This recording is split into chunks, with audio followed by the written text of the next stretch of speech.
Hey, what's up guys, Tim with DaGoatCards. Today we're going to be doing a little bit of a meta-analysis for the February 2022 format. Obviously we've had a few weeks of the format now and we've seen a fair few tournaments, some big, some small, a lot in between, a lot of regionals and stuff like that. So now we're all starting to get a feel for the format, we're seeing how it's shaping up. Maybe we can talk about how why certain things are being seen and why certain things aren't being seen, certain decks being more played, certain things dropping off, and stuff like that. So yeah, let's just hop into it. So perhaps the biggest point of contention in this format is Artifact Scythe. This is something that obviously everybody has been complaining about and has wanted banned, but dodged the list and is now causing problems in this format. More so than it has been recently for a while anyway. Obviously decks like the PK deck is the main culprit for being able to use this card very comfortably in its setups and stuff like that, being able to Scythe lock you, but also we're seeing it in some Synchro Spam decks, some Eldritch decks, and some like virtual decks, just to name a few, that are abusing the Scythe combo. Basically everything is able to access this as long as it can fit Dagger and Fusion Destiny, which is very, very easy. So this is obviously one of the big problems of the format. The reason why it's becoming more of a problem now is because of Griffin Rider. Every deck is, well, basically every deck is having access to an Omni Negate very, very comfortably in the form of Griffin Rider to be able to back its Scythe up. So rather than before, whereas like one Cosmic Cyclone beats your Scythe lock, now it's like you need to have two like Cosmic Cyclones, for example, to be able to play through, which is obviously very, very awkward. There's very few cards that do it, beat the Griffin Scythe lock individually, outside of Droplet as one. Droplet is obviously pretty big, well-known one. When they summon the Scythe, you can Droplet, sending a monster and another random card to negate the Griffin and negate the Scythe, so then you play through the board pretty comfortably, unless obviously you have a lot more negates, but that's the beauty of Droplet, being able to send multiple cards. But obviously this is one of the most known ones. This doesn't really need much talking about. You're seeing it everywhere at the top tables, basically right now, everywhere in the top card, with very few exceptions. But the other very, very good one currently is Super Poly with a dark fusion target like Starving Venom or Dragus Tapalia. I just happen to have a Starving Venom hand, but Dragus Tapalia is one as well. The reason for this is you can use your player priority to Super Poly away the DPE and the Predaplant, for example, before they can use the DPE effect to summon your Starving Venom, and then they can't Scythe you, because the DPE is off the field, so it clears 2 threats, basically.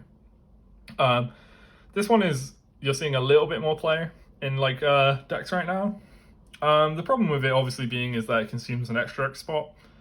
And also, if this gets more popular and becomes more expected, there are ways to play around this, because obviously you can use DP's effect in your in their own end phase to start clearing the darks off the table, and then perhaps if they just don't stick another dark, or you don't have a dark yourself because they're going to use DP in standby phase, then you can't use this. So this is where obviously they can start to play around it. But for currently, I think, in the early stages of the format, I think this is very, very nice.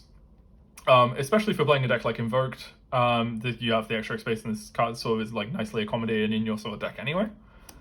But yeah, so we'll talk about the next point. So the next point I wanted to talk about was the Adventure Engine. Obviously this engine is everywhere, I don't need to tell you that. But let's talk about maybe some of the reasons why it's everywhere. Obviously it's accessing an Omni Negate very consistently with 6 to 7 cards to find it if you play Foolish Burial as well, because obviously this can just be Foolish Burial and Banish from the Grave. Going second, these cards have a lot of synergy with something like Forbidden Droplet. Being able to send Water Enchantress and then just banish from the grave or activate right Chain Droplet is very nice. And obviously Griffin being an Omnigate is huge. But also like in some smaller niche interactions, Fateful Adventure being able to chain block for the Prank Kids is nice. And Dracoback Rider has had a huge impact on, I believe, the certain counterplays that exist in the format. I personally believe that Dracoback Rider is so impactful that it's by itself pushed Mystic Mine out of the format. I believe that Mystic Mine is no longer playable because of Dracoback Rider, because effectively, unintentionally, every deck is fitting at least 3 outs to Mystic Mine. And when they go first, they just access this in engine and have it equipped because of how the deck works, or the engine works. Which means they're beating Mystic Mine very consistently without even trying to, which is why I think we've seen a lot of this card fall off, and a lot of the decks that would normally be able to accommodate this card and play it very well, cut it, because it's not been very useful. The other big change that's come with the Adventure Engine, obviously it's beating Floodgates and stuff like that in the same vein as Mystic Mine, but obviously we're seeing a lot of deck building changes. So a lot of people have either dropped their deck Like a lot of Invoke decks and stuff like that are no longer in the format because it's not able to accommodate the Adventure engine, and they've switched over to something else. Or we've seen the Sword Soul deck, for example, cut its traditional count of like 3 Moye, 2 Ecclesia, and 3 Moye, 3 Ecclesia, 2 Taie. We've seen it cut down to 1 Moye, 1 Taie, and play more tennies and random tuners like Italy and Red Rose Dragon, for example. We've seen that more so because this engine is so powerful, it's basically become an auto-include for a lot of decks, even if they've had to massively change their game plan. Because of the synergy of Red Rose Dragon and something like Griffin Rider being able to make floor, and then proceed to start popping off with a load of like Synchro and Hauka Fibrax plays, excuse me, is much more impactful than just going Moyi Reveal a Worm, right? It's just effectively the engine has just been pushed out of the format. There's a few obviously like people playing pure Sword Soul still, but it's basically been moved out of the format for the 10E Synchro variants, or the Synchro variants in general. Yeah, I think this is like a change that's definitely going to stick. I don't think we'll see this engine leave the format anytime soon unless it's banned out or something like that. Because it's receiving play in everything that doesn't need a normal summon basically, or if it does need a normal summon, people are just moving away from it. The next point is Ogre is obviously, as you guys have seen, becoming the most popular hand trap in the format. Every deck is starting to include Ogre in some way, shape, or form. Generally, it's in the main deck, and generally, it's free copies. The reason for this, obviously, is it beats the Wandering Griffin Rider. For those of you guys who don't know, this effect for the negate of Griffin Rider has to send itself back to the deck to resolve, basically. So Ogre destroying it and sending it to the graveyard stops it resolving, meaning whatever the Griffin Rider was negating gets to go through. Obviously, this is huge. This being a tuner as well, big impact, being able to make a lot of Hauka Fibraxes, that's a popular thing in the format currently. But also this card being accessible with Emergency Teleport is great, because effectively it means that going second as a niche interaction, you can E-Telly to summon Ogre, and for those of you guys who don't know, because this effect doesn't come up much unless it's off E-Telly, the Ogre can use this effect to send itself from the field as well as the hand. So E-Telly also effectively beats Griffin Rider. So that's why we're seeing so much play of Ghost Ogre right now, as well as obviously it being a way to make something like Yazi or Floor very consistently because of it being level 3, which is obviously huge for a lot of the format, and also access to Cherubini is a big part of this card as well. Yeah, so Ogre I think is probably the most played hand trap right now, and that's why. I don't think we'll see that change anytime soon either. I think that's probably here to stay as long as the Adventure engine's here to stay. So the next thing I wanted to talk about was how much we've seen something like Nibiru, Impalm, and Veiler drop out of the format. And I'll explain the reasons why for this in a second. So basically, we're starting to see these cards decline. Obviously, they're still in a lot of people's main decks, but we're starting to see them move away from top cut deck lists, especially in the main deck. The reason why for Nibiru is obviously a lot of the decks are putting down Griffin Rider or Floor before 5 summons, making this kind of like a blank. It's basically just becoming a less generic hand trap at that point. But also we're seeing a big rise in popularity of the Eldritch deck with traps and the Flunderings deck because of the popularity of Scythe. And this card is obviously not very good against those. So I think that's why we're seeing such a shift away from Nibiru. Obviously it is still good what it's good against, which is why I think it's starting to move more towards the side perhaps than it is in the main. Just for when it is good, it's good, but obviously generically against the format, this card is kind of weak right now. Much the same for Veiler and Impalm. Obviously, Griffin Rider is putting down negates. Obviously, it's like a broken record of talking about Griffin Rider, but that's just such a big part of the format right now. Obviously, the Eldritch Trap deck does not care for these at all. The Flunderings deck has picked up its new spell card the quick play spell released in the Battles of Chaos, which means that it's able to play around these much more consistently than it used to, with a much better spell than something like a Book of Moon. So these are mainly, and obviously a lot of decks are not normal summoning anymore, so a lot of the time last format you were able to Veiler or Impalm on a Moyi and it was pretty impactful. Now that's just not really happening because the normal summons are just turning into something else, and it's generally turning into a Floor or into a Cherubini or something that sends for cost. So these cards obviously are doing a lot less than they used to be. You're not Veiling Torguide as much anymore, you're not Veiling Moyi as much anymore, so these are sort of falling out of favor. And also a big one is that Prank Kids is becoming a fair bit more popular.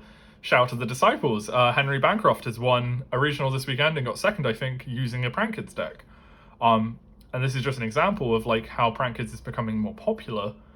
And these cards suck against that deck. Honestly, Veiler and Impalm, it seems okay doing it on Doodle-Doo, but realistically it's not that good because Fansies just sends the one that they really want. So if they don't have the fusion spell, for example, and they want it, they'll Fancy send it, and then your Veiler or Impalm is just effectively trading in for free. Obviously it's reasonable on the Anaconda, but they're not always going for that, so it's kind of like these cards I feel like are very, very underwhelming. And a lot of the time their battle buffer isn't getting flipped up until you've got cards on the field, making Impalm obviously that's good there too. So one of the biggest things I wanted to talk about was Token Collector. I feel like this card is a very impactful card right now, but it's not found its home yet. And what I mean by that is obviously a lot of the decks themselves are playing Brave, and you don't want to pop your own token when your opponent activates it right. Because then obviously you don't have your access to a negate. But I think this card is in something that could find a way to play this comfortably is very, very powerful. I think we're seeing it in a fair few side decks right now, even in some main decks, but I think we're going to see it more lean towards a side deck card, unless we were going to go to something like a Nationals or a YCS, where we can expect to play like, 10 to 11 rounds of like something with Brave, and then we'll see this card probably in make people's main decks as a meta choice. Obviously there's a reasonable amount of impact versus something like Prank Kids as well. Being able to hit pranks is obviously very good. Obviously something like Sword Saw as well is going to struggle a lot to this, and we're seeing a lot of Auroradon combo in the format, which makes Token Collector very nice as well. Perhaps this is a main deck hand trap because of its synergy of it being able to synergy with something like Droplet, being able to send it for free and stuff like that, as well as it being recurring and it being a body to make something like a Link. I think we could end up seeing this card be a feature of people's main decks if the format does really heavily shift towards Brave. The only downside to Token Collector and why I believe it hasn't found a home in its main deck yet, apart from obviously it popping your own tokens, is because of Flunderies and Eldritch, which this card has zero impact on. But if those decks start to fall more out of favor towards people leaning towards combo, then I think that Token Collector is very, very much so a big inclusion.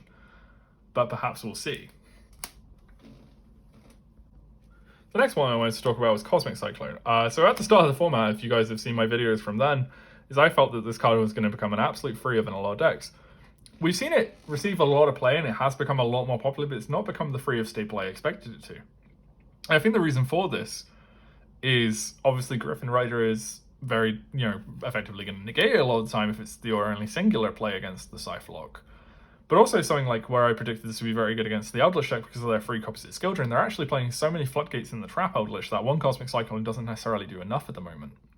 Because obviously they have access to free Tikaboo, free Rivalry, free Gizm, and free skill drain, as well as all the other trap cards. So perhaps this card doesn't play through enough by itself, but also against Prank Kids, if they set up double Pandemonium, this card is effectively a blank, because obviously trading into one of the fusion spell isn't good enough a lot of the time. So, how do I feel about Cosmic Cyclone? I still think it's probably the best spell and trap removal you can generically main deck at the moment, but I do feel like it's losing some level of popularity, especially because of people main decking the next card we're going to talk about, which is Artifact Lancia. Lancia has seen some play in some main decks right now.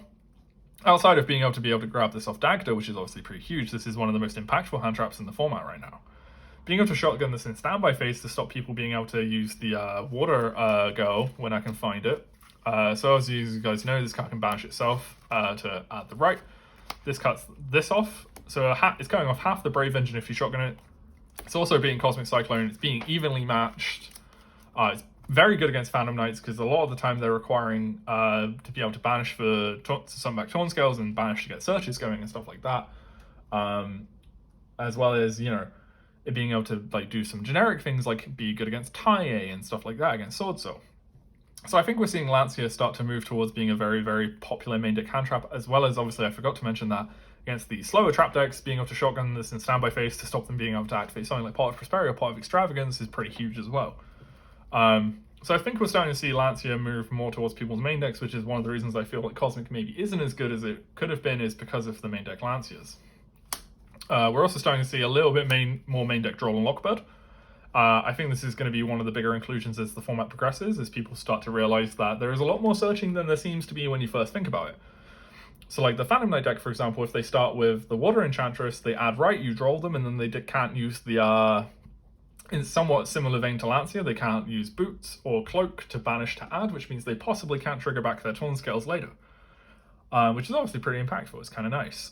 Versus like the big combo E10 deck, same sort of thing, they add the spell and then they can't necessarily find their like Chi Search, they can't Mo Yi draw, and like they can't add the Rose spell card and stuff like that. So it's somewhat impactful. I think it's a decently high impact hand trap. It's good against Flunder, obviously. When they start with Normal Summon Robin, add Egglin, you droll them, feels pretty nice. And obviously like Invoked and stuff like that, which is one of the big things I've spoken about before. Even though Invoked has fallen out of format, it's always sort of on the peripheral, and Winder does steal a lot of games, so Droll isn't a bad card to consider. And obviously against something like Drytron as well, this card's pretty nice. We're still seeing a fair bit of Drytron in the format, even though Eva is banned.